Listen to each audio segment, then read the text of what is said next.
le das iniciar con dos.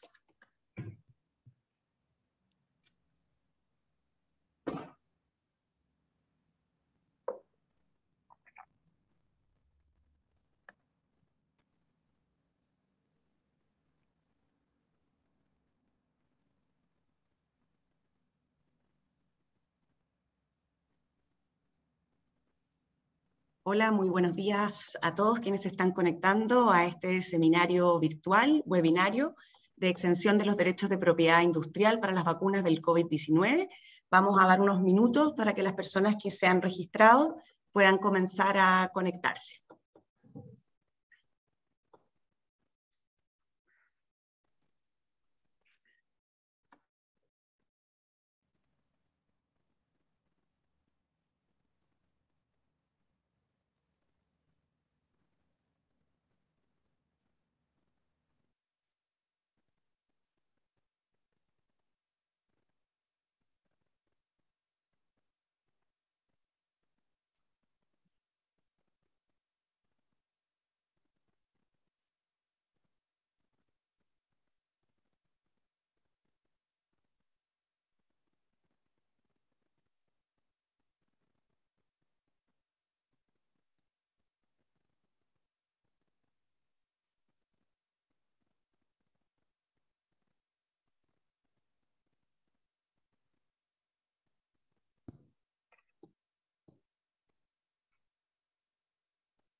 Vamos a esperar unos minutos más para continuar aceptando a las personas que se han registrado en el seminario y comenzamos en un par de minutos.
Bueno, en honor al tiempo y en la medida que se siguen incorporando las personas que se han registrado para asistir a este seminario, quisiera darles a todos la bienvenida y los muy buenos días, darles obviamente el más cordial recibimiento a este seminario internacional que ha organizado Libertad y Desarrollo en alianza con Geneva Network, que es un centro de estudios con base en el Reino Unido y que se dedica al análisis de políticas públicas e instrumentos internacionales relativos a la propiedad intelectual e industrial, al comercio y a la salud pública, todo ello a nivel global e internacional.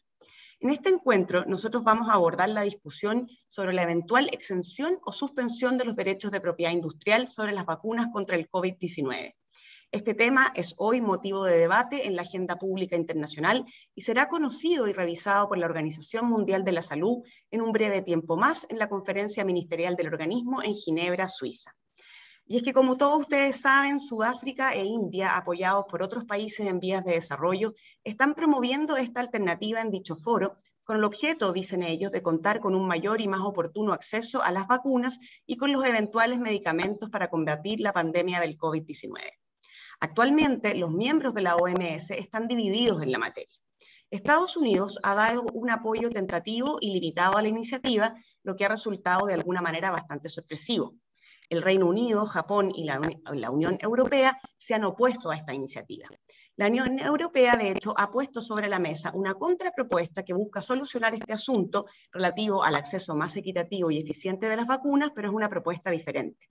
Muchas naciones aún no se han pronunciado y están a la espera del desarrollo de esta materia en estos meses. Los argumentos a favor, esgrimidos por los países en vías de desarrollo, señalan que estas naciones no han tenido un acceso suficiente a las vacunas contra el COVID-19. El sustento de esta postura, dicen, sería que existe un acaparamiento de los derechos de propiedad intelectual e industrial y que ello estaría impidiendo o obstaculizando la gran capacidad de fabricación disponible que podría solucionar el problema. Los argumentos en contra indican que las tecnologías involucradas en estas vacunas son tan novedosas y tan avanzadas que en realidad sería imposible para los restantes productores copiar estas vacunas sin contar con la cooperación directa, además de la voluntaria transferencia de tecnología por parte de los innovadores. Además, ellos señalan que no se entiende cómo la suspensión de los derechos de propiedad industrial favorecería entonces esa cooperación. Por lo demás, la cooperación voluntaria y la transferencia de conocimientos ya está ocurriendo hoy a escala global, con suficientes dosis de vacunas para inocular a la población mundial para comienzos del año entrante, y esta cooperación depende muy importantemente de los derechos de propiedad intelectual e industrial. Por ello, la pregunta que nos planteamos en este encuentro es si realmente este waiver o suspensión de los derechos de propiedad industrial constituye una vía idónea para alcanzar el objetivo buscado, o si más bien la propuesta que debilita los derechos de propiedad terminará teniendo el resultado opuesto y constituirá una mala señal y un mal precedente de cara al futuro y a enfrentar eventuales pandemias que nos puedan asolar en lo que viene. Por cierto, en esta materia hay mucho en juego. Hace unos meses atrás, los centros de estudios ya referidos, que además formamos parte de una red global de centros de estudios que se denomina Global Trade and Innovation Policy Alliance, emitieron una declaración alertando sobre los riesgos que medidas como estas, así como las licencias mandatorias, y más allá de los escenarios que contemplan los tratados internacionales, suscritos en este caso y vigentes por Chile, pueden traer aparejados. En esas declaraciones se hace presente que el objetivo buscado, que es por cierto deseable y consistente, que en masificar, ¿no es cierto?, aún más la disponibilidad de vacunas y medicamentos, puede lograrse por otras vías que no signifiquen debilitar los derechos de propiedad. ¿Por qué? Porque a la larga ese debilitamiento solo redundará en perjuicio de la población. Pero hoy, para tratar esta interesante temática, nos acompañan distinguidos panelistas. En primer lugar, nos acompaña el subsecretario de Relaciones Económicas Internacionales, el señor Rodrigo Yáñez. El subsecretario es abogado de la Pontificia Universidad Católica de Chile y es máster en regulación de la London School of Economics and Political Science. Él cuenta con una amplia experiencia en relaciones económicas internacionales, tras desempeñarse previamente y entre otros cargos como director general de Relaciones Económicas Internacionales del Ministerio de Relaciones Exteriores y de haber tenido una activa participación en múltiples foros multilaterales de comercio como APEC, Alianza del Pacífico, OCDE, OMC y además de su rol de Sherpa en el G20 representando los intereses de Chile. Le agradecemos desde ya al señor subsecretario por su disponibilidad para participar en este encuentro. Y le contamos a los asistentes que el señor subsecretario va a abrir este seminario exponiendo además sobre la posición de Chile en esta materia y abordando los aspectos más relevantes de esta discusión.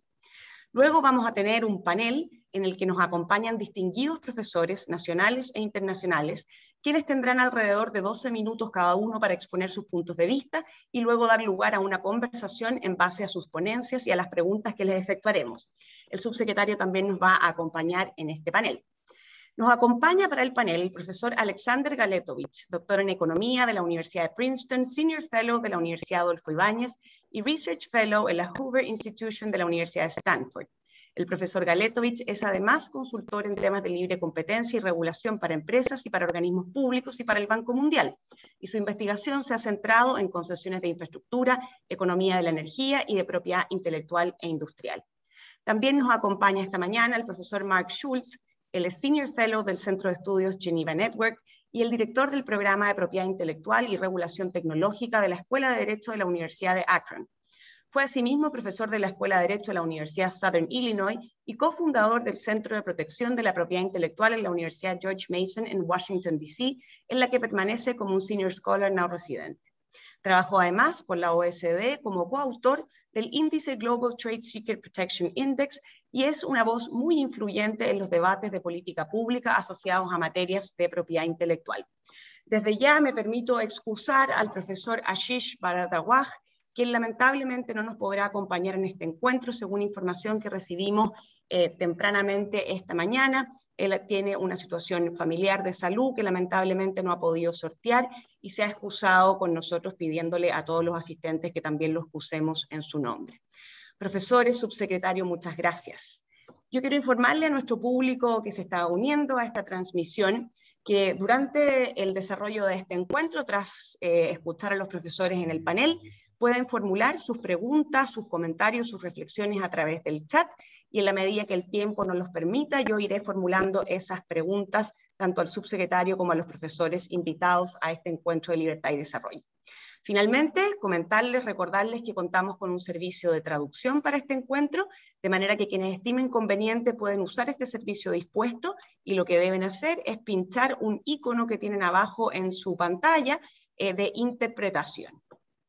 Bueno, sin más, me gustaría dejar con ustedes al subsecretario Rodrigo Yáñez, a quien nuevamente agradecerle su participación y la verdad es que también agradecerle el rol que ha desempeñado en la cartera del Ministerio de Relaciones Exteriores, que como todos sabemos ha jugado un papel crucial en el exitoso proceso de vacunación chileno. Señor subsecretario, el micrófono es todo suyo. Muchas gracias, Natalia. Buenos días. No puedo iniciar mi video, así es que estoy como bloqueado con por si alguien me puede dar una mano con eso. De todas maneras, vamos a llamar. Bueno, yo primero que nada agradecer la invitación, saludar a Alex y a Mark y a las personas que están conectadas y que van a participar después en el panel. Yo tengo una presentación que quiero compartir con ustedes. Subsecretario, ¿la comparte usted? Ah, sí, le voy a compartir yo, pero si la tienen ahí, perfecto. Yo les aviso cuando vayan pasando. Perfecto.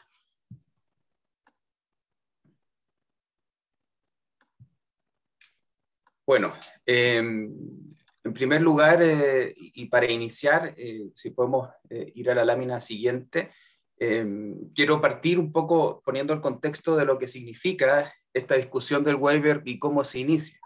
Esta discusión en la OMC sobre esta propuesta de exención o de waiver a ciertas obligaciones en materias de propiedad intelectual partió con una propuesta presentada por la India y por Sudáfrica al Consejo de los ADPIC, que en el fondo es el Consejo sobre los aspectos de los derechos de propiedad intelectual relacionados al comercio, en el mes de octubre del año 2020. Y la propuesta busca que los miembros de la OMC puedan acordar suspender parte importante de sus compromisos internacionales asumidos en materia de propiedad intelectual. En particular, aquellos contenidos en el acuerdo sobre los ADPIC relacionados con patentes, información no divulgada, diseños industriales y derechos de autor en todo aquello relacionado con la pandemia del COVID-19. Es importante señalar que el propio acuerdo que establece la OMC contempla esta posibilidad de que los miembros acuerden un waiver a ciertas obligaciones siempre y cuando existan circunstancias especiales que lo justifiquen y que se establezcan los términos y las condiciones que rijan su aplicación y que, por cierto, tengan una duración limitada en el tiempo. En la lámina siguiente, para describir los elementos centrales de esta propuesta desde la presentación original que les mencionaba en octubre del 2020, estos proponentes introdujeron leves modificaciones con el objetivo de entregar mayores certezas a los miembros de la OMC de que este waiver solo busca ser aplicado a aquellos productos y tecnologías de salud destinados a la prevención, el tratamiento o la contención del COVID-19, y sin perjuicio de ello, esta propuesta de waiver continúa abarcando una parte importante del acuerdo de los ADPIC. Y en concreto, la propuesta implicaría suspender las obligaciones vinculadas a las secciones 1, de derecho de autor y derechos conexos, la sección 4 sobre diseños industriales, 5 sobre patentes y sección 7 de protección de la información no divulgada. Los productos y las tecnologías respecto de los cuales aplicaría este waiver son todos aquellos destinados a la prevención, tratamiento y contención del COVID-19, incluyendo los medios de diagnóstico, tratamientos, vacunas, dispositivos médicos, el equipo de protección de personal, sus materias o componentes y todos sus métodos y medios de fabricación. La duración de esta exención sería de al menos 3 años, los cuales podrían ser renovables con el acuerdo de los miembros de la OMC. En la lámina siguiente, respecto a cómo fue acogida, digamos, esta propuesta, en primer lugar, para los proponentes esto se justifica en la necesidad de impedir que la propiedad intelectual se convierta en una barrera para el desarrollo y la distribución de medicamentos, tecnologías destinadas al combate del COVID-19, y la visión de la propiedad intelectual como una posible barrera ha sido compartida, y eso hay que decirlo, por un número importante de países, miembros de la sociedad civil, organizaciones no gubernamentales que han seguido de cerca estos debates, y a la fecha más de 100 países, incluyendo a gran parte de los países de la región, han compartido esta visión y expresado apoyo al waiver. Por otra parte, la UE y Estados Unidos lideraron la oposición a la propuesta de waiver. Sin embargo, la administración de Joe Biden en mayo del 2021 modificó la posición de Estados Unidos, señalando que creen fuertemente en la protección de los derechos de propiedad intelectual, pero con el objetivo de acabar con la pandemia, se apoya un waiver a dichas protecciones para las vacunas del COVID, o en contra del COVID-19. Y este compromiso de trabajar proactiva y urgentemente para respaldar las discusiones basadas en texto en la OMC, incluyendo una exención temporal de cierta protección de propiedad intelectual sobre las vacunas 19, fue compartido por Chile y el resto de las economías que componen APEC, tal y como se acordó en la declaración conjunta de los ministros de Comercio adoptada en junio de este año. En la lámina siguiente, por otra parte, la Unión Europea ha optado por presentar su propia propuesta en materia de propiedad intelectual sobre los HATPIC. En la lámina siguiente, por favor. Por medio de ella, buscan reafirmar la importancia de las flexibilidades ya contempladas en el acuerdo sobre los HATPIC, y para esto van a propusieron al Consejo General de la OMC que adopte una declaración relativa al acuerdo sobre los HATPIC y la salud pública en circunstancias de pandemia. Esperan con esto aclarar y facilitar el uso de las flexibilidades frente a una pandemia, y esta propuesta también hay que decir que no ha logrado concitar un apoyo importante de los miembros. Entonces, al inicio de este debate, los miembros discutieron los elementos técnicos de la propuesta de waiver y discutieron la capacidad que tiene esta propuesta de lograr sus objetivos propuestos. Chile, junto con otros miembros de la OMC, buscó recabar de parte de los proponentes del waiver mayor información sobre los fundamentos de esta propuesta, las implicancias que podría tener y la manera de que ésta sería implementada en caso de ser adoptada. Ahora bien, este apoyo político, la visión favorable de la opinión pública en torno a esta propuesta y el cambio de posición de Estados Unidos, diría yo que fueron fundamentales para pasar a un debate sobre los méritos de la propuesta, a un debate sobre el texto que se pueda adoptar para materializar el waiver. Este debate se encuentra teniendo lugar actualmente sobre la base del texto presentado por los proponentes. En ese sentido, hay que aclarar que Estados Unidos no propuso una bajada de texto luego de este anuncio, sino que más bien fue un anuncio más bien político, de apertura, digamos, a tener este debate, pero sin una propuesta concreta de texto. Ahora, ¿y qué ha pasado con esta propuesta de exención? Los miembros han identificado un objetivo común, que es proporcionar acceso oportuno y seguro a vacunas y medicamentos de alta calidad, seguros, eficaces y asequibles para todos. Sin embargo, se mantiene el disenso en torno al waiver. Parte de los elementos centrales sobre los cuales se mantienen estas diferencias dicen relación con la amplitud de las obligaciones que se suspenderían y de productos y tecnologías que quedarían comprendidas en el waiver. Los proponentes defienden la amplitud de su propuesta como necesaria para el combate al COVID-19 y, en su opinión, acordar algo menor iría en contra del sentido de urgencia que requiere la crisis del COVID-19. Y con el objetivo de intentar acercar posiciones entre los miembros, el presidente del Consejo de los HATPIC se encuentra liderando consultas informales entre sus miembros. En la lámina siguiente, y ahí quiero pasar ya a cuál es la posición que ha tenido Chile, nosotros hemos tenido una posición previa incluso a la propuesta del waiver y el cambio de posición de Estados Unidos, evidentemente, y creemos que se requiere un correcto funcionamiento del sistema de comercio internacional para escalar la capacidad de producción y distribución de medicamentos, tecnologías médicas y especialmente de vacunas para combatir el COVID-19. Hemos usado este eslogan acuñado en la OSD también para transmitir esto a nuestra ciudadanía de que sin comercio no hay vacunas y de poder transparentar también la complejidad de la cadena de abastecimiento y de valor que existe detrás de una vacuna por sobre 14 países de como principales abastecedores en distintos componentes que tiene una vacuna y por lo tanto la relevancia del comercio y la importancia de que este debate se dé justamente también en la OMC. Ahora, nosotros en conjunto con los miembros del grupo de Ottawa, que es un grupo de 12 países que incluye a la Unión Europea además, trabajando en pos de la reforma de la OMC, se levantó una iniciativa denominada Trade and Health, con el objetivo de poder asegurar que el sistema mundial de comercio pueda funcionar correctamente justamente respecto de las cadenas de valor y el suministro que hacen posible la fabricación y la distribución de vacunas y de otros productos esenciales para combatir el COVID-19. Esta iniciativa busca combatir la pandemia desde una perspectiva holística y con base en el comercio. Y en lo que toca al waiver, hemos sostenido la importancia siempre de interpretar el acuerdo sobre los ADPIC de una manera tal que haga posible realizar los objetivos de política pública en materia sanitaria. Y esto incluye el derecho a que asistan los miembros de la OMC de usar las flexibilidades contempladas en este mecanismo.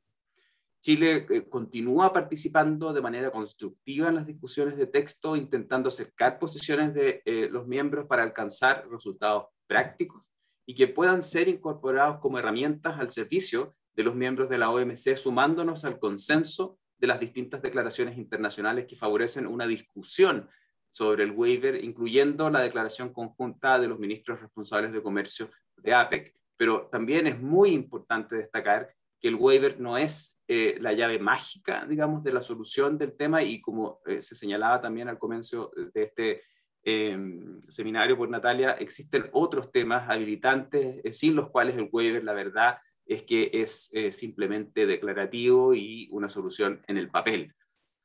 Y en la siguiente lámina nosotros hemos acompañado, digamos, también la propuesta de avanzar hacia una tercera vía, y a la que se ha referido la directora general de la OMC.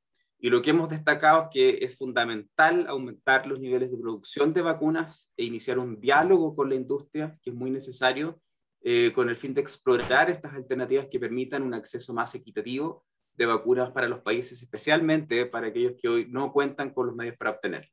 Es un hecho de que el acceso a la vacuna ha sido poco equitativo en el mundo, que ha existido acaparamiento principalmente de países desarrollados. Hemos visto casos, digamos, un poco, digamos, aberrantes de vacunas que han tenido que ser desechadas por no ser utilizadas, cuando en la África subsahariana probablemente no existe, digamos, ni siquiera una primera dosis para la población. Entonces, esa es una realidad de la cual hay que hacerse cargo y por lo tanto nuestra posición y lo que hemos ido trabajando también en el marco de esta tercera vía y en la reunión del grupo de Ottawa es identificar con mucha urgencia los desafíos a la hora de aumentar la producción y la distribución de vacunas a nivel global. Y entre estos aspectos destacamos facilitar el tránsito de los bienes necesarios para la elaboración de las vacunas, permitir que las cadenas de suministro operen fluidamente, facilitar los procedimientos aduaneros, prohibir las restricciones a las exportaciones y mejorar la transparencia, pero vuelvo al punto de la industria, al punto de la identificación de la capacidad de producción a nivel global y cómo poderla escalar, y muy importantemente el cómo se podría generar también y producir esta transferencia de tecnología que tampoco ocurre de la noche a la mañana. Entonces, en el marco de esta discusión, nuestro país hizo un llamado al grupo de Ottawa a liderar a través del ejemplo, llamando a sus miembros a evitar introducir estas medidas restrictivas del comercio, particularmente vacunas, y iniciar un diálogo formal con aquellas empresas desarrolladoras de vacunas con el objetivo de identificar capacidad no utilizada con miras a aumentar la producción.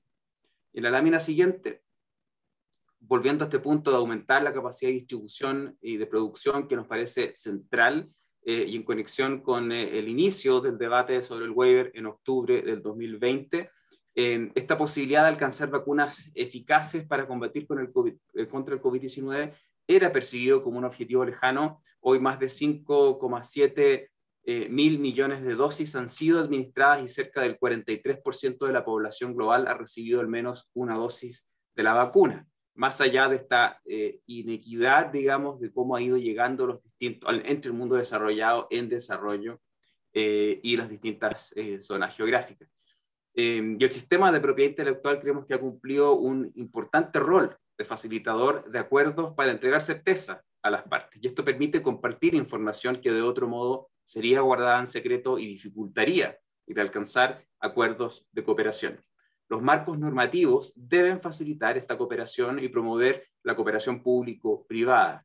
Y de igual manera, los sistemas nacionales de propiedad intelectual e industrial deben reconocer la realidad de cada país y entregar herramientas como las flexibilidades de los ATPIC que hagan posible la consecución de objetivos de política pública. Los estados, creemos, deben continuar trabajando con miras a mejorar la gobernanza internacional en esta materia, para asegurar un acceso justo y equitativo a las vacunas a toda la población mundial. Para ir finalizando solamente, y también un poco comentando sobre el rol que como subsecretaría hemos jugado desde la Cancillería en la llegada de vacunas y el avance del programa de vacunación, en la lámina siguiente quiero compartir, digamos, el dato de que al 20 de septiembre el 87,8% de la población objetivo ha completado su esquema de vacunación. Hoy estamos muy cerca del 90% y hay un total de 13.809.000 personas vacunadas, con una dosis de refuerzo ya administrada a cerca de 2.700.000 personas. Y en esto, evidentemente que el rol del comercio, esta frase de sin comercio no hay vacunas, ha sido central. La pertenencia de Chile desde hace varias décadas a un sistema internacional de comercio, la apertura de Chile al mundo a través del comercio ha sido fundamental para que el país se pueda mover con agilidad en este proceso, digamos, tan importante de adquisición y de distribución de vacunas en Chile. Y para eso hemos maximizado el uso de las herramientas de nuestros acuerdos, también en el ámbito multilateral, y evidentemente que la facilidad para que las vacunas lleguen a Chile. Así que con eso termino mi presentación. Muchísimas gracias y bueno, encantado de seguir participando en este panel. Muchísimas gracias, subsecretario. Muy claro, toca puntos que a mí me parecen clave, efectivamente facilitar el tránsito de las materias primas, las cadenas de suministro, levantar la restricción a las exportaciones y cómo continuar facilitando la transferencia tecnológica y en esa línea el rol que juega entonces la propiedad industrial e intelectual y la protección que debemos dar a este importante recurso. Quisiera dar ahora inicio al panel, donde vamos a escuchar las ponencias de los profesores Galetovich y Schultz. Así que, Alexander Galetovich, me gustaría dejarte la palabra y tú puedes también compartir tu presentación. Si tienes cualquier dificultad me avisas y la compartimos desde acá. Perfecto, muchas gracias. Muy buenos días, muchas gracias por la invitación para estar acá. Déjenme partir con un par de hechos. Esto es al 21 de septiembre, el estado del avance de la vacunación en el mundo. Fíjense que la vacunación se ha difundido rápidamente por el mundo, aunque evidentemente que lo que muestra el mapa es que con excepciones, esto ha sido más rápido en países desarrollados que en países en vía en desarrollo. Excepción en cuanto a país desarrollado es China, por cierto, que tiene una gran capacidad de fabricación de vacunas y un sistema un tanto particular. El mapa, una de las cosas que esconde es que el resultado de todo esto hasta este momento ha sido que 1 de cada 3 habitantes del mundo ha completado su serie de vacunas con 2 dosis o con 1 dosis para las vacunas que así es correspondiente. O sea, 1 de cada 3 habitantes del mundo ha podido completar su esquema de vacunación a esta altura, aunque evidentemente que hay muchas diferencias entre países. ¿Cuál es el argumento de las vacunas contra el COVID-19? Hay una tesis, por ejemplo, de Cavanagh y Sander, en una columna que escribieron, en que afirman que las vacunas contra el COVID-19 se han difundido muy lento. O sea, en otras palabras, 1 de cada 3 habitantes a 2 años o a menos de 2 años de haber una enfermedad que nadie conocía, el tener vacunado 1 de cada 3 habitantes en el mundo es muy lento. Particularmente seguramente molesta mucho que haya diferencias grandes entre países. En el África casi no se ha vacunado gente. En Canadá se ha vacunado la mayoría de la gente, en China también, en España también. Segundo, la tesis de Cavanagh y Sander, y seguramente la tesis que está detrás de lo que han relatado, lo que se está discutiendo hoy en día en la OMS y y que se va a discutir en la OMC. La tesis es que la difusión se puede acelerar relajando la protección de patentes y forzando a las farmacéuticas a compartir su know-how. Aquí hay una expresión que muestra,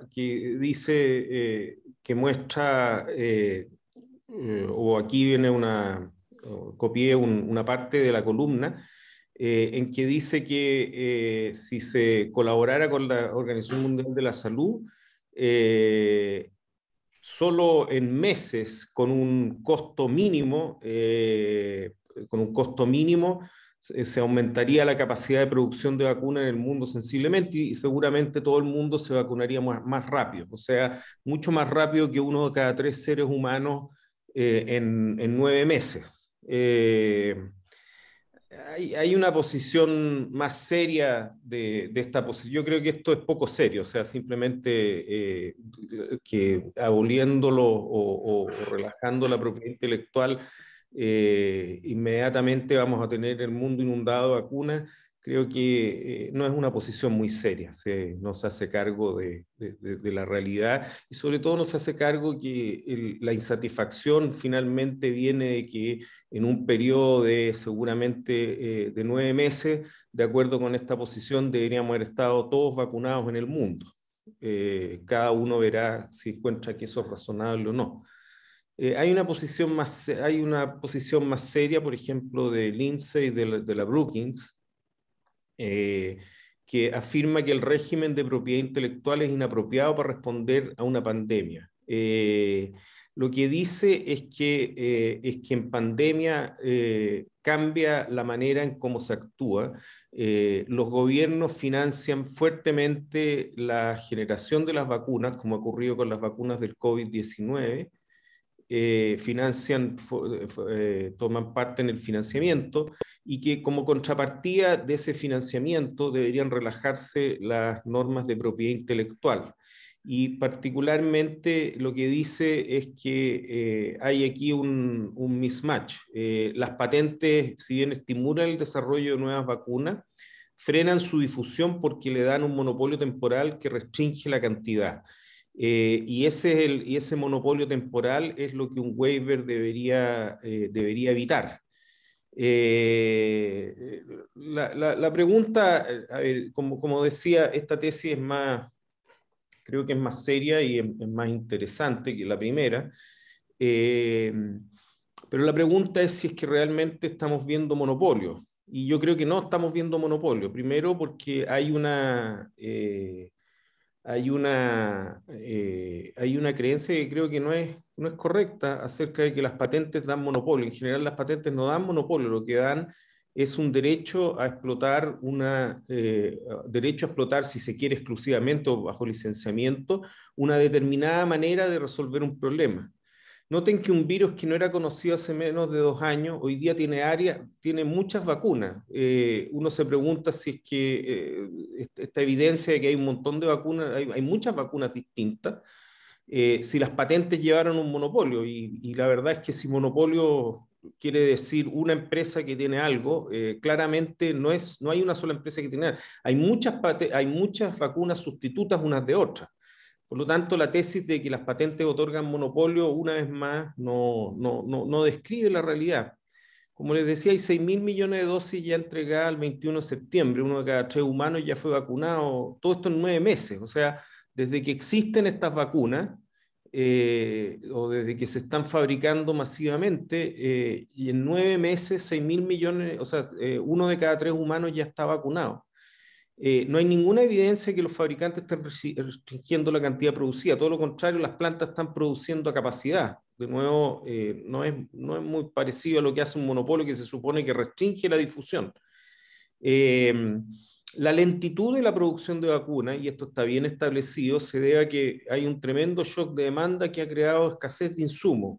Uno de los insumos escasos y que hay problemas es el quillay chileno. De una columna extraje eso que decía: "We should work like hell to find a substitute for Chilean tree bark". O sea, somos parte del problema en el mundo. Y no hay evidencia de que se estén cobrando precios monopólicos. La Pfizer y Moderna cuestan del orden de $25 por dosis, AstraZeneca del orden de $5 por dosis, 2 monopolios, nótese. Un estudio estima que el beneficio de la capacidad instalada es alrededor de $5.800 por cada tratamiento. O sea, el beneficio social en el mundo de la capacidad instalada, o lo que debiera ser un análogo de la disposición a pagar, es del orden de $5.800 contra 25 y 5. O un tratamiento adicional de vacunas adicionales, el beneficio social que crea en el mundo es del orden de $900.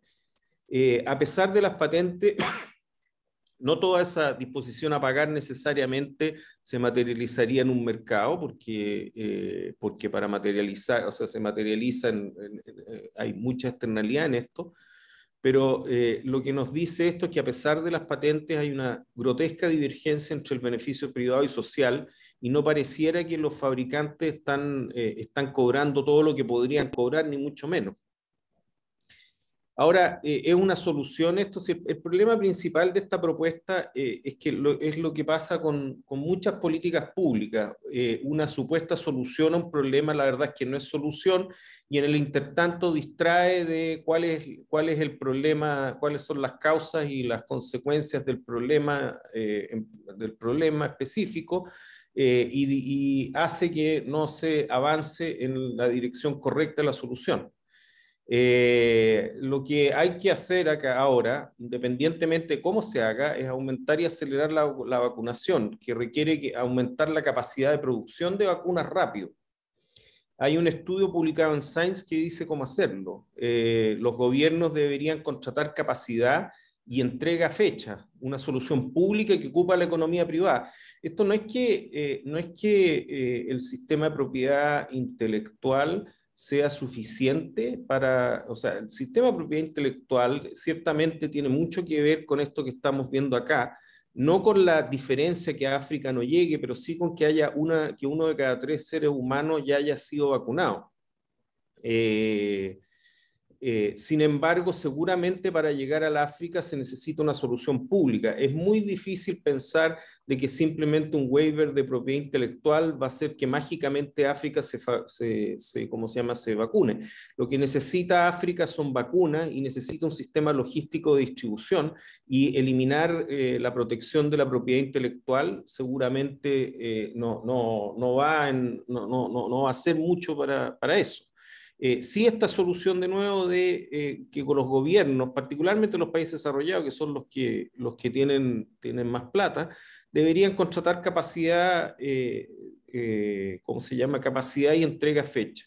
Por lo tanto, si el mundo desarrollado quiere ser generoso con el mundo menos desarrollado, debería contratar más capacidad. Eso es, entre comillas, relativamente fácil. Hay que ir y contratarla con las compañías que existen, y eso ocupa el sistema, entre otras cosas, el entramado de propiedad intelectual que ya existe, y desplegar la logística en países pobres, que seguramente es más difícil.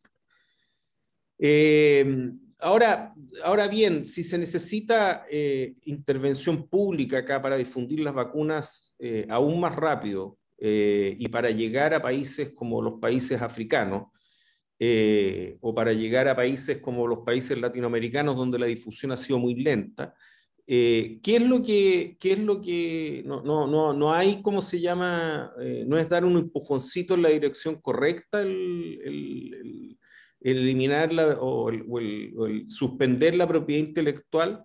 A ver, hay una idea de que la propiedad intelectual restringe la difusión de las medicinas. Hay varios estudios, particularmente de Ian Cockburn y coautores, que muestran que los remedios en general se difunden lento cuando los derechos de propiedad son débiles.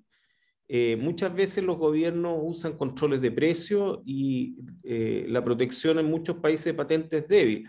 Aquí hay este estudio lo que muestra el porcentaje de drogas lanzadas desde que por primera vez aparecieron en el mundo en 3 países distintos. Estados Unidos, que tiene un régimen de propiedad intelectual con derechos de propiedad muy fuerte de la propiedad intelectual, Alemania, y la India, que no es un país cualquiera, sino que es un país que tiene enorme capacidad de fabricación de medicamentos. Y lo que esto muestra es que al cabo de un año en Estados Unidos, más del 80% de las drogas que aparecen en alguna parte en el mundo ya están en el mercado. En Alemania, al cabo de un año, es 60%. En la India al cabo de un año no es ni siquiera 10%.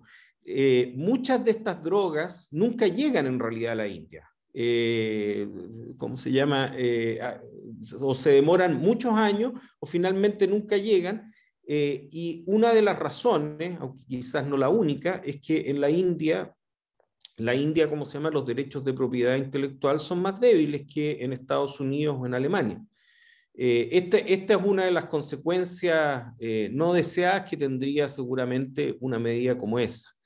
El segundo punto es que las vacunas se han podido desarrollar gracias a un esfuerzo conjunto de cientos de empresas.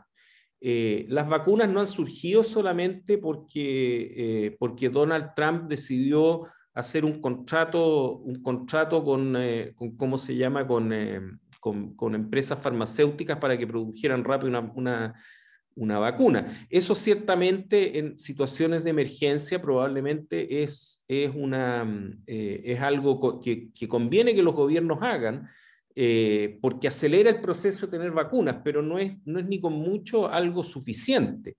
Lo que se ha logrado de tener vacunas a menos de 2 años de un momento en el mundo en que nadie conocía esta enfermedad, lo que se ha logrado tan rápido depende de un esfuerzo colaborativo de cientos de empresas. Voy a citar acá, ¿cómo se llama? A Mark Schultz. Lo que muestra la evidencia es que esto ha sido crítico. Por ejemplo, la alianza entre Pfizer y BioNTech. BioNTech tenía la tecnología, Pfizer tenía la capacidad de manufactura y decidieron hacer una alianza. Y ciertamente que la propiedad intelectual es pivotal en que alianzas de este tipo se puedan hacer rápido, porque protegen a una empresa que es relativamente pequeña y que ha invertido durante décadas en tecnología, la protege de que un gigante manufacturero que tiene la capacidad averigüe su propiedad intelectual y después se haga el leso y no le pague. Entonces, la colaboración a empresa a esta escala no es posible sin contrato entre partes y sin propiedad intelectual, patentes y secretos industriales, entre otros. No hay contratos porque no se podría morigerar el comportamiento oportunista. El resultado que tendríamos sería integración vertical y vacunas desarrolladas internamente protegidas por el secreto. Los organismos internacionales pueden decretar lo que quieran y pueden decretar que se obliga a todo el mundo a compartir todo lo que sabe acerca de vacunas. La consecuencia práctica de eso, uno ya se puede imaginar que no va a ser muy eficaz. Y creo que finalmente eliminar la propiedad intelectual en estas circunstancias sería un pésimo precedente porque frenaría inversiones futuras. Yo creo que es razonable pensar que si se elimina la propiedad intelectual o se restringe la propiedad intelectual hoy día para esto, bien pronto va a aparecer una cola bastante larga de excepciones a la propiedad intelectual, porque hay una situación urgente hoy día que es la pandemia, pero hay muchas situaciones urgentes en el mundo y la tentación de decir que se está haciendo algo mediante la eliminación de la propiedad intelectual va a ser muy tentador. La solución no es solución al problema, porque un montón de la difusión depende del entramado o casi toda la difusión depende del entramado de la propiedad intelectual. Y lo que vamos a tener es un pequeño aumento de producción producto de la copia de lo que se pueda copiar, pero ciertamente un freno al desarrollo de vacunas y un freno, y esto es importante, a la difusión acelerada de nuevos remedios que requiere logística y el entramado de propiedad intelectual.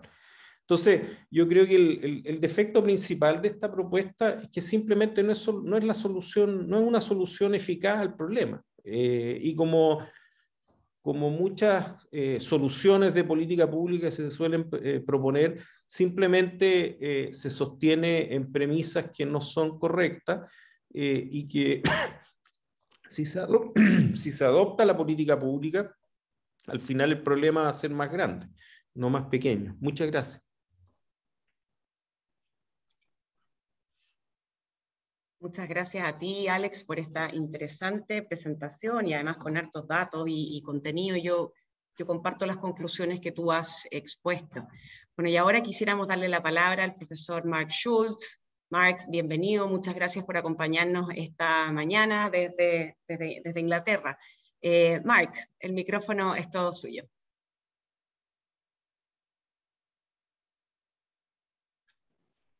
Thank you very much. Thank you very much. I appreciate the chance to speak to you from the United States, actually. I appreciate Alex's presentation. Alex has pointed out some of the mistaken beliefs that are promoting the waiver. One of them is that the vaccine rollout has been particularly slow. This is not true. And another one is that the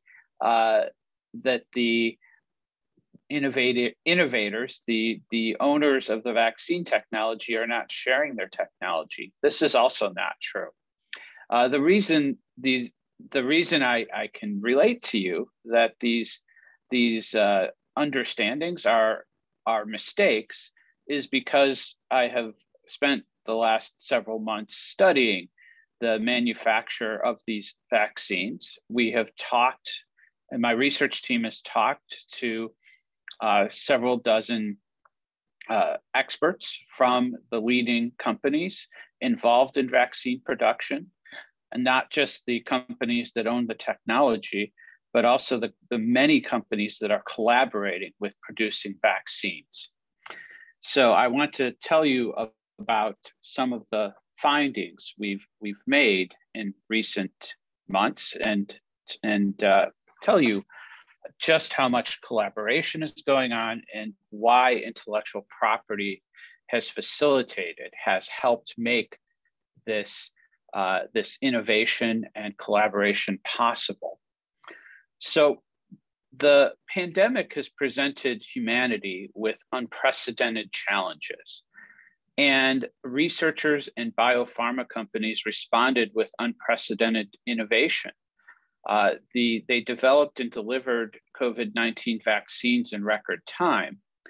And we won't be done until everybody in the world who needs a vaccine can get one. But what has been done so far has been an extraordinary achievement. So I think most people appreciate the development of COVID-19 vaccines and that it has been an achievement.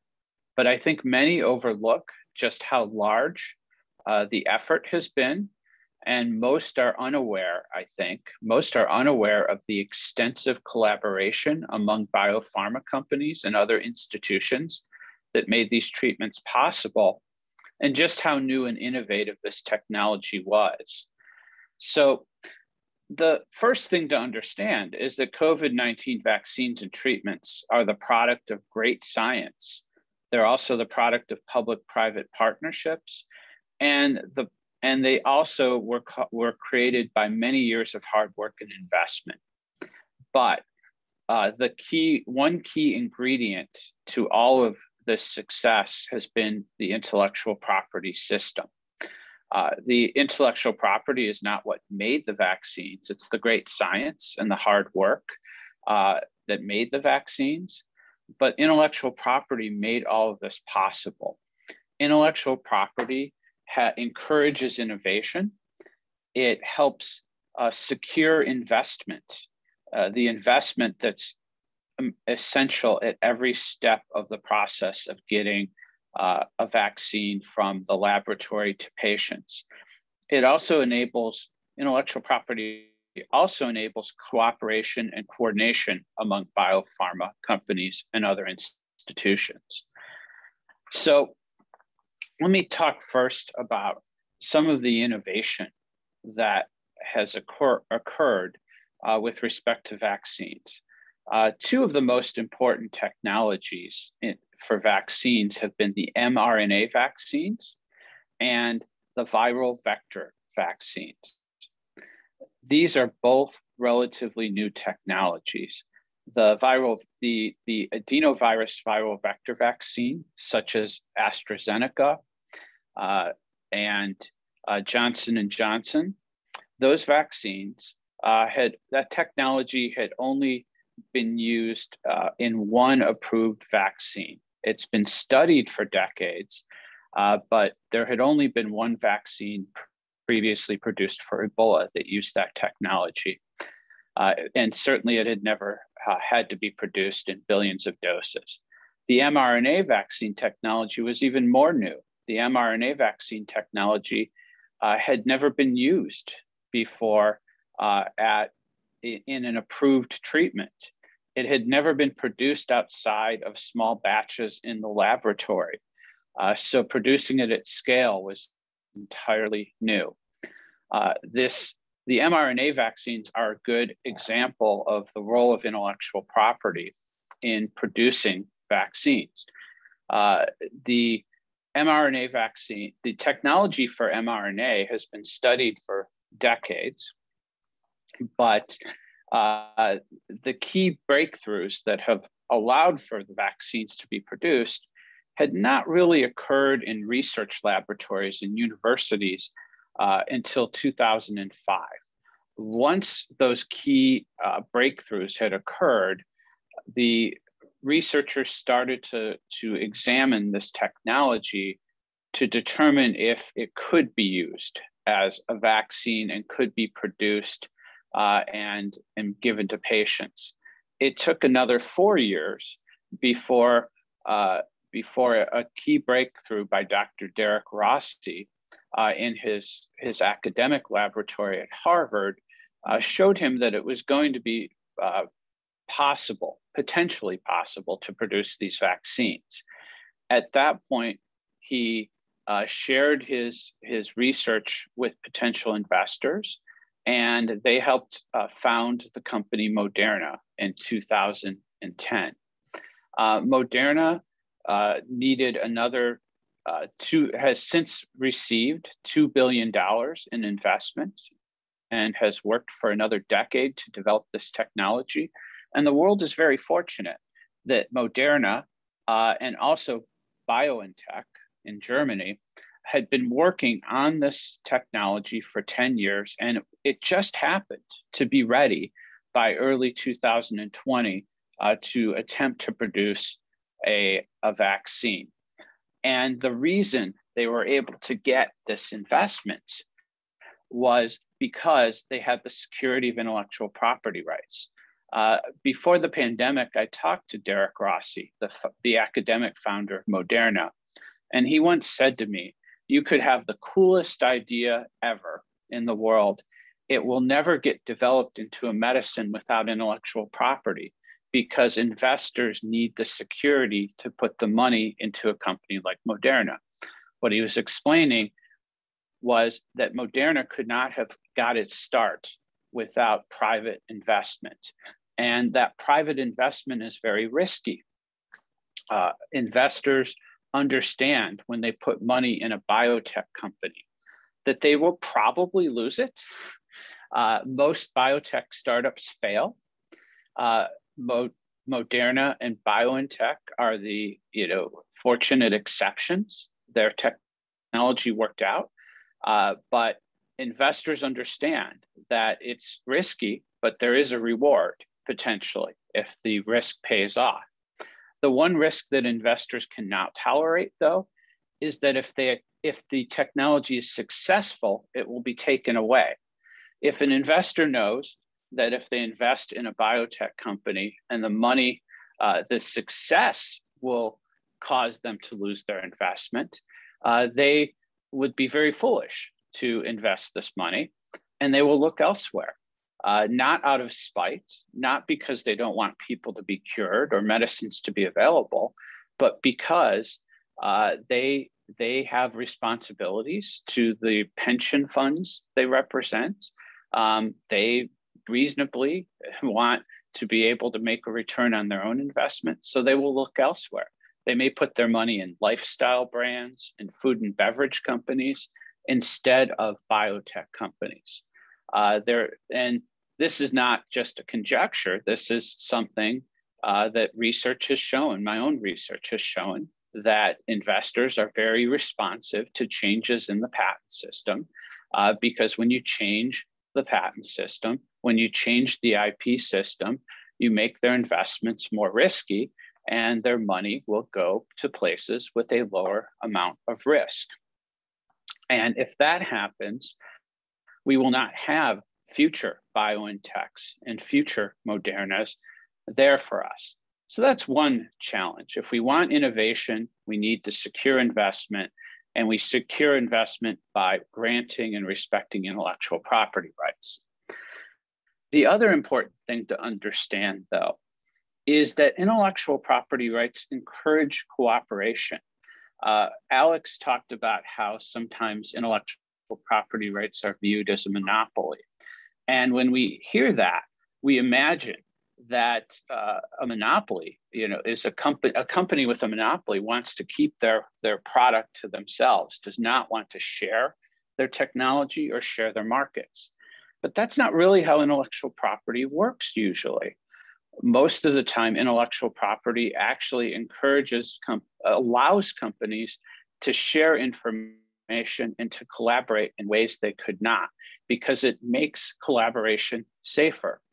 If 5 companies have 5 different important pieces of a technology, they would be afraid to share those with the other companies because they could lose that technology without intellectual property rights. But if they have intellectual property rights, they can share with one another, they can work with one another, they can even reveal their secrets to one another, knowing that they have a legal protection of property rights if one of those partners attempts to take their information and use it in ways that is not inappropriate.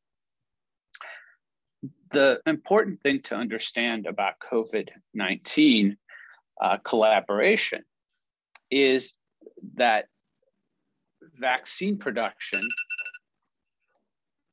vaccine production is already occurring all over the world using partnerships. We tracked the 5 major leading vaccine manufacturers.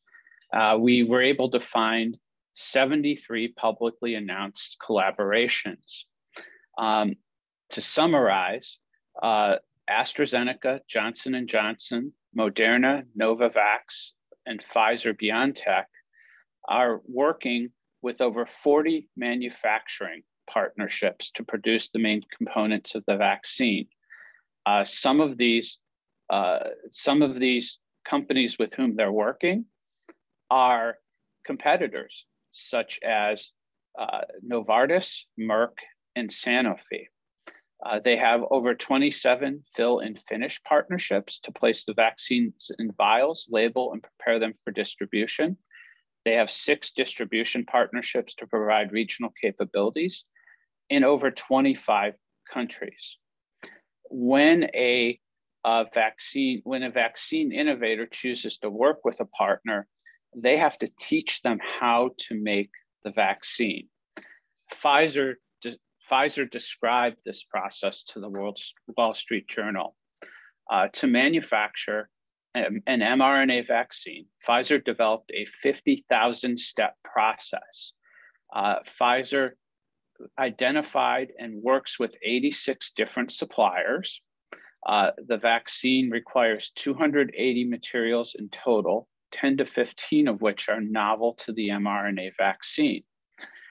When Pfizer has spent the last 18 months looking for partners who had the capacity to work with them. Pfizer explained this to us by saying, nobody can do this alone. This unprecedented need for vaccines means that they had to find partners to work with. When Pfizer identified a potential partner in Italy, they transferred more than 500 top secret files, including at least 5,000 pages of documents on making the vaccine.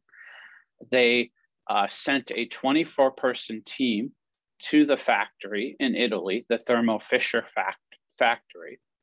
And they spent 7 months helping Thermo Fisher get ready to produce the vaccine, teaching them how to make it. Thermo Fisher is just now ready to begin production after this long process.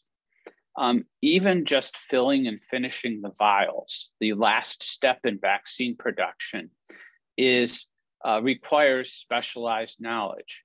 And for these arrangements, yet more know-how has been transferred and shared. The Wall Street Journal reported that just transferring the knowledge of filling and capping the vials typically takes about 18 months and involves 10 stages, each consisting of hundreds of steps during which dozens of things can go wrong. So to summarize, these vaccines are very new. The technology is new, and it was a great challenge to create a production process for these vaccines. One of the manufacturing experts who we talked to told us that they were building the plane as they were flying it through the air. That was the metaphor they used, building the plane as they were flying through the air, because that's how much work had to be done and how fast and urgent the need was. And they have done it working with partners widely. So but yet we all still need vaccines. And there are many countries where the supply is unsatisfactory. So what is wrong? Well, as I said, one of the problems is that it just simply is a tremendous task to manufacture these vaccines. But there have also been supply bottlenecks. Some of these supply bottlenecks are natural because there are key components of vaccine production that are in short supply. For example, the glass vials that vaccines go into, they are challenging to find. It's been hard to find enough vials. The manufacturing of those has had to be increased. There are also key filters used in both the viral vector vaccines and the mRNA vaccines. These filters normally take 4 to 6 weeks for delivery.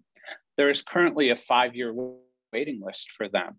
And in many cases, supplies of things like the glass vials in these filters have been impeded, have been blocked because governments have interrupted the flow of goods of global value chains.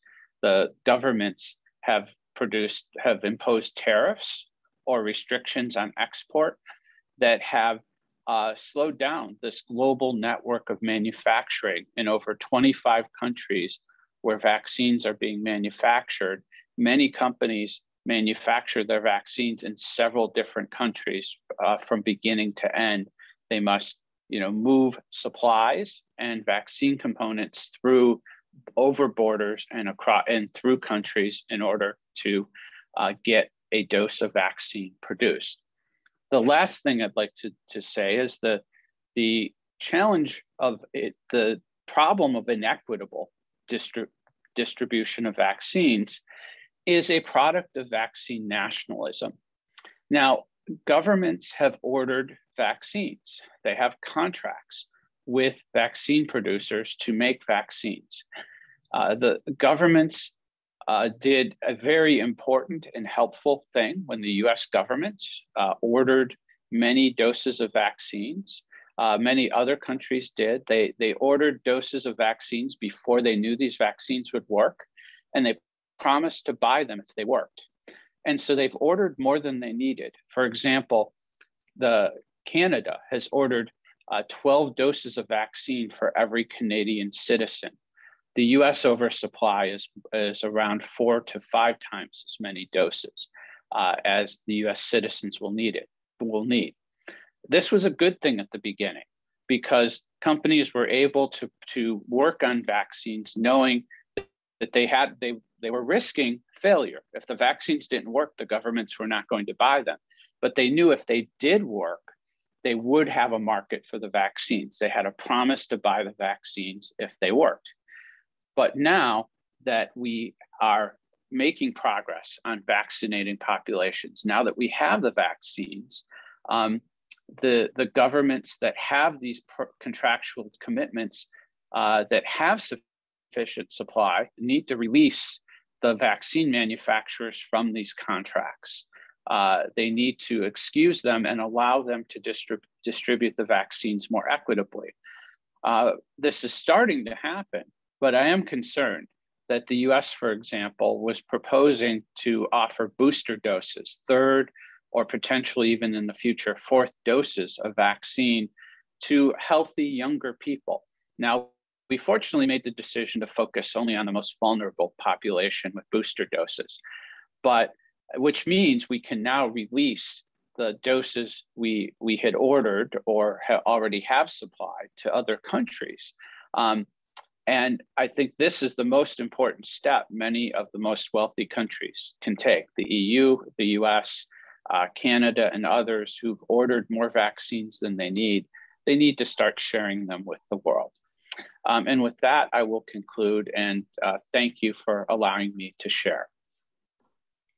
Muchas gracias, Mark. Muy interesante tu intervención y sobre todo lo último que estás mencionando que me imagino va a ser un desafío, además, no solamente desde el punto de vista de que los países puedan contar con esas dosis extras que hoy día están disponibles en aquellas naciones, sino que también un desafío desde el punto de vista contractual y jurídico. Bueno, ahora vamos a dar lugar a algunas preguntas para el subsecretario y nuestros panelistas. Yo sé que el subsecretario tiene un compromiso que nos tiene que dejar un poquito antes de las 10, así que yo voy a partir con una pregunta para el señor subsecretario.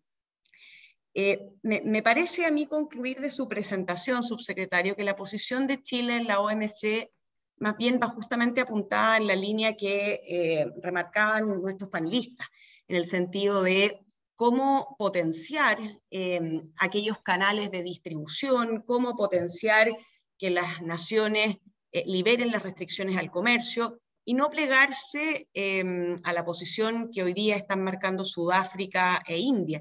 Y se lo pregunto porque Chile en particular me parece tiene un futuro muy alentador como un centro de crecimiento para la I+D y para la innovación en muchos sectores, no solamente el farmacéutico, y obviamente en materias de ciencias de la vida. Entonces, ¿cuál sería el impacto a largo plazo para Chile de apoyar, por ejemplo, una medida de suspensión o de extensión de los derechos de propiedad industrial, o el día de mañana de aprovecharla, comenzando, por ejemplo, a fabricar vacunas que estuvieran patentadas sin el permiso de los titulares de esos derechos?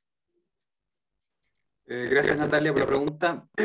A ver, principalmente yo creo que hay que distinguir esta discusión en torno a la pandemia COVID-19, y como lo explicaba también en la presentación, hay diferentes visiones respecto de qué extensión podría tener este waiver. Ahora, nuestra posición tradicional ha sido justamente, y hemos sido proponentes de esta tercera vía, ¿no? Que justamente pone el énfasis no en el waiver, sino que en estos aspectos que podrían generar esta escalabilidad y esta producción de vacunas a nivel global de una mejor manera. Y también Chile está impulsando un tratado sobre pandemias en el marco de la OMS. Ahora, si es que nosotros tampoco vamos a ser un obstáculo a que se dé esta discusión, y si Estados Unidos en el fondo tuvo este cambio tan pivotal en su posición, evidentemente que a nosotros nos interesa que se dé, digamos, ese debate, y no vamos a hacer obstáculo en la OMC para que así sea. Pero sí, en ese debate creo que es muy importante visibilizar justamente estos otros aspectos, porque muchas veces creo que se comete el error de centrar todo en el waiver como una solución mágica, y la verdad es que está muy lejos de serlo, aunque el waiver existiera. Existen temas habilitantes que para que esto ocurra en la realidad no es suficiente. Ahora, yo, por la cercanía que he tenido también con el tema, evidentemente que hay un tema. O sea, como bien lo decía Alex, aquí creo que no hay precios monopólicos. Los laboratorios han tenido incluso a veces distintas aproximaciones, distinguiendo el nivel de desarrollo de los países con estrategias de precio diferenciadas. Pero lo cierto es que al final del día, quienes han recibido en mayor cantidad y primero las vacunas han sido quienes han podido, digamos, quienes están en el mundo desarrollado, quienes invirtieron en el caso de la operación Warp Speed en Estados Unidos o en Europa. Y a nosotros también nos ha pasado que hemos tenido que quedar, digamos, a la cola, justamente por cumplir o por el privilegiar, digamos, justamente esos compromisos con el mundo desarrollado, y hemos tenido que ser muy pragmáticos al respecto. Nuestra estrategia de vacunación no habría sido posible si es que no hubiésemos tenido esta aproximación de no descartar ninguna vacuna, y por eso es que desde muy temprano también el gobierno y la Universidad Católica trabajamos con el laboratorio Sinovac para hacer de esta vacuna un pilar importante de la vacunación en Chile, sin la cual no habríamos podido tampoco llegar a los niveles en los que estamos. Pero hay otros países que están en mucho peor condición. Entonces creo que ahí hay algo que está pasando, donde las vacunas evidentemente que están llegando primero a un cierto grupo, a los que pueden pagar, al mundo desarrollado, y eso es algo que creo que hay que abordarlo, pero reitero que el waiver per se no es una varita mágica, y eso hay que también, y nosotros queremos que también sea muy realista la discusión en ese sentido, porque, como lo decía también, creo que Alex, en países como África, existen desafíos importantes también desde el punto de vista de los logísticos, de la mantención de la cadena de frío, de vacunas de alta tecnología como las de mensajero ARN, y por lo tanto no es el único tema. Pero creo que existe sí un espacio para avanzar, y también creo que es muy importante el sentar, digamos, a la industria, y creo que la nueva directora de la OMC, con su experiencia también desde Gavi, conoce muy bien eso, la importancia de que justamente para que esto funcione hay que tener a las industrias también sentadas. Muchas gracias, señor subsecretario. Mark, bueno, el subsecretario lo mencionaba, Alex también en su presentación, y tú también, esta posición tan sorpresiva de Estados Unidos, ¿no es cierto?, respecto de esta materia. ¿Cuál sería tu hipótesis o tu explicación respecto de la posición que ha asumido Estados Unidos y que yo diría en las últimas semanas a lo mejor la intensidad de esa posición, me parece a mí en las declaraciones ha ido disminuyendo, pero ¿cuál es la hipótesis detrás del cambio de posición de Estados Unidos respecto de su tradicional postura en esta materia?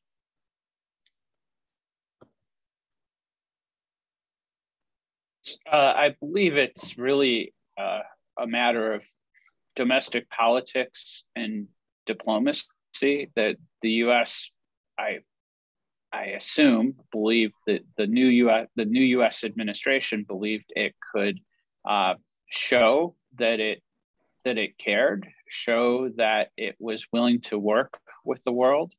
It wanted to keep its relationship with India positive. That was one of the goals of this administration. And so I think it believed it could express support for the waiver, but also I think there was some thought among the government that when it came to text-based negotiations, that it could reduce the potential bad impact of the waiver.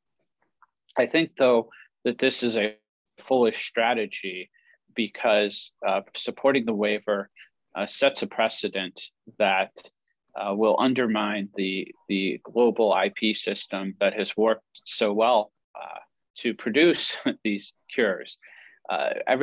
We need to get doses for everybody. We need to vaccinate everybody. But the reason we have the vaccines, the reason we have at least the most high-tech of the vaccines is because of the IP system, not in spite of it.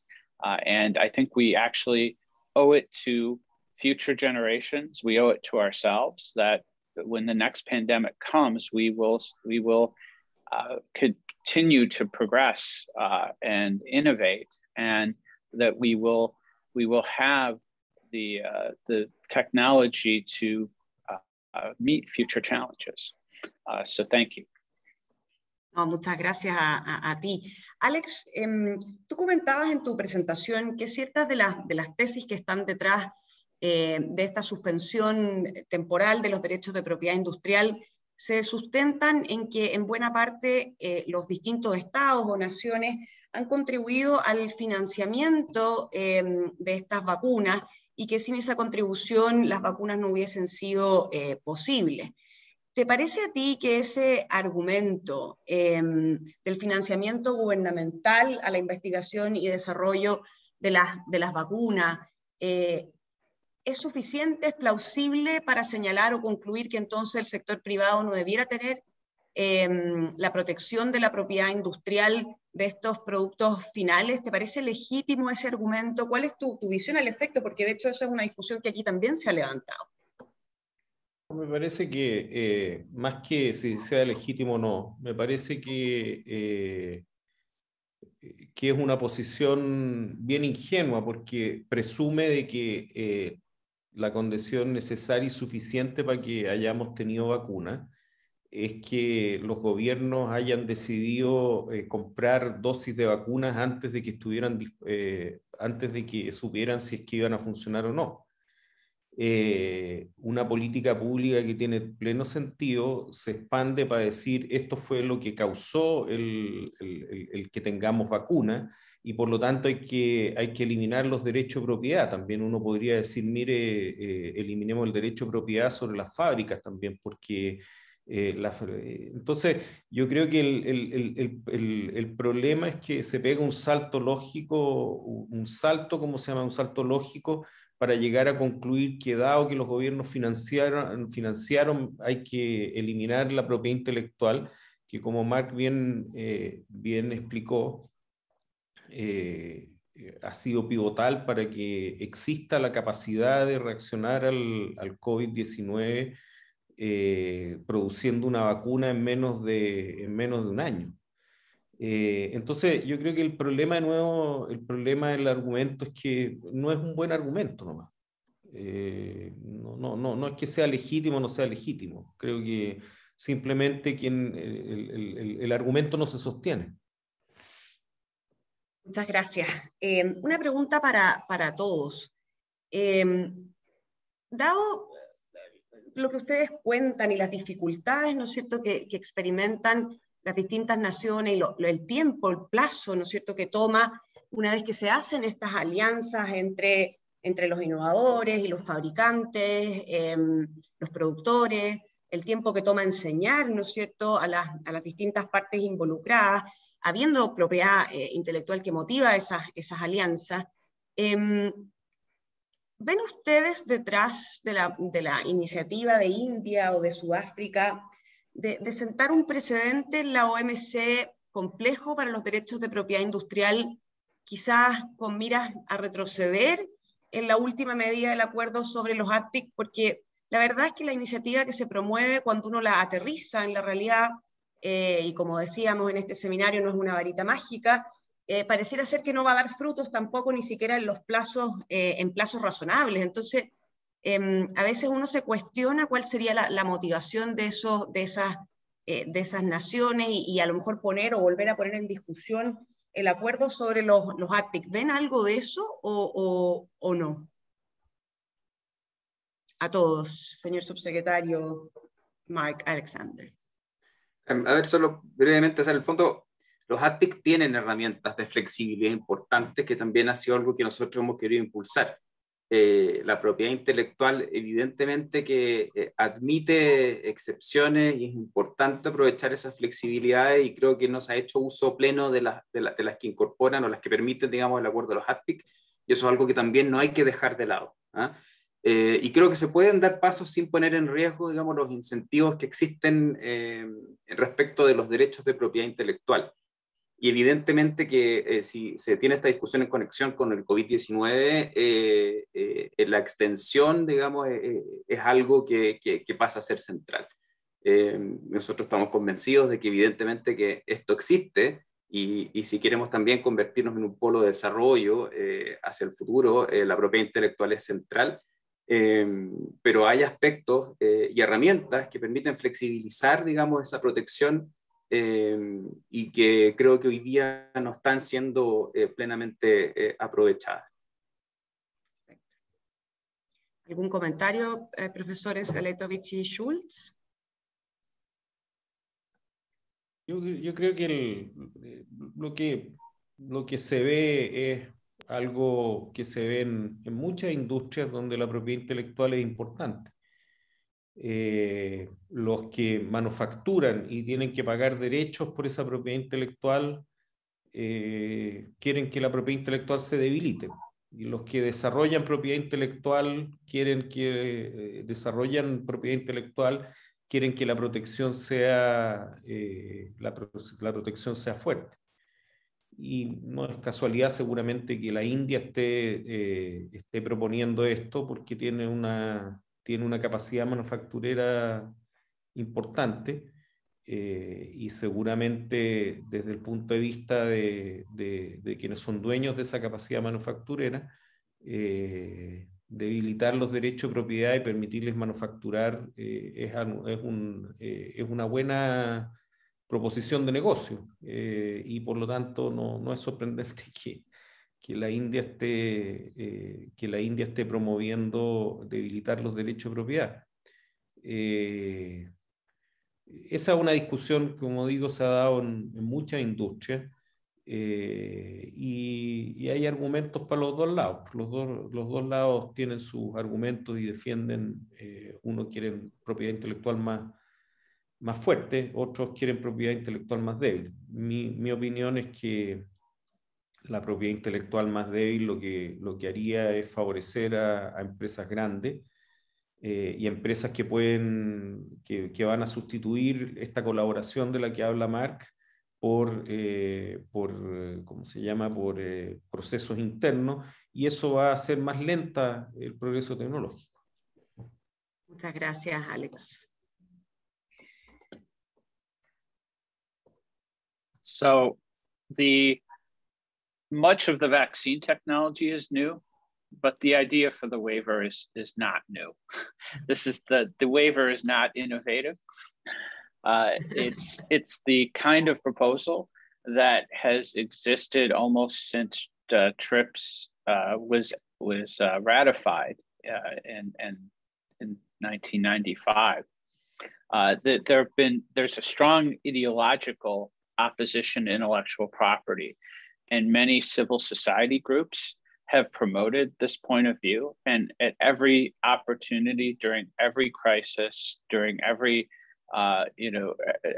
every new thing that happens, they propose weakening TRIPS and weakening intellectual property rights. It's an ideological reflex. We've become concerned about global warming and climate change. They say we need to eliminate intellectual property rights for green technology. When the pandemic started, I talked to colleagues and I said, we're going to see a demand to eliminate intellectual property rights. And immediately that's what we saw. I think I wrote my first op-ed, first editorial on this issue in late March, because there were already proposals, there were already governments moving to eliminate or weaken intellectual property rights related to COVID. And at the time, many of the people who later proposed the waiver said that intellectual property rights would get in the way of sharing information needed to develop a vaccine. That information was shared and vaccines were developed in record time. So the first vaccines were developed before most of the world really acknowledged there was a pandemic. Then those same critics of intellectual property said intellectual property will get in the way of developing vaccines. It will slow things down because companies won't work together. There'll be too much wasteful competition. Well, they were wrong. Vaccines were developed in a record time. And then they said that vaccines would get in the way of manufacturing, that companies would keep all of their information to themselves, that they would act as monopolies, and there wouldn't be enough production. Instead, these companies, as I've said, are now working with partners in over 25 countries, some of them developing countries, where there is capacity, where there is the ready ability to produce these vaccines, they're doing it. So I think this is an ideological move. And I think as Alex pointed out, it's also a self-interested move, although I think it's also a self-defeating move. India often speaks with two minds on these issues, and India knows that its future lies in innovation, that it's improving its intellectual property system is important, but there are still old ways of thinking in India, and there are still generic, still powerful industrial interests such as the generic industry that wish to undermine intellectual property. But many of the leading economies have improved their intellectual property systems and in recent years. And if you look to, say, China, for example, China is very focused on innovation and intellectual property as its future for its economic growth. And I think ultimately countries that want to succeed know that they need to have effective intellectual property rights. Muchísimas gracias, profesor Schultz. Voy a ir cerrando este encuentro, agradeciéndoles a todos ustedes su tiempo, especialmente al subsecretario Rodrigo Yáñez, que nos ha acompañado esta mañana. Agradecer muy especialmente también a Alex Galetovich y al profesor Schultz, a quien cambié de país, pero ya nos aclaró que estaba en Estados Unidos. Muchísimas gracias a todos ustedes por haberse conectado esta mañana a esta interesante discusión, la que vamos a estar, por cierto, siguiendo, porque es una noticia en desarrollo y vamos a ver cómo termina por resolver esto la Organización Mundial de la Salud en la reunión ministerial a fines de este año. Muchísimas gracias a todos ustedes, que estén muy bien. Muchísimas gracias a usted por la invitación.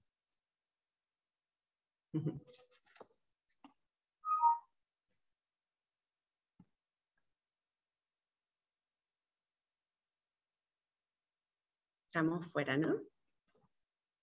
Sí. Thank you.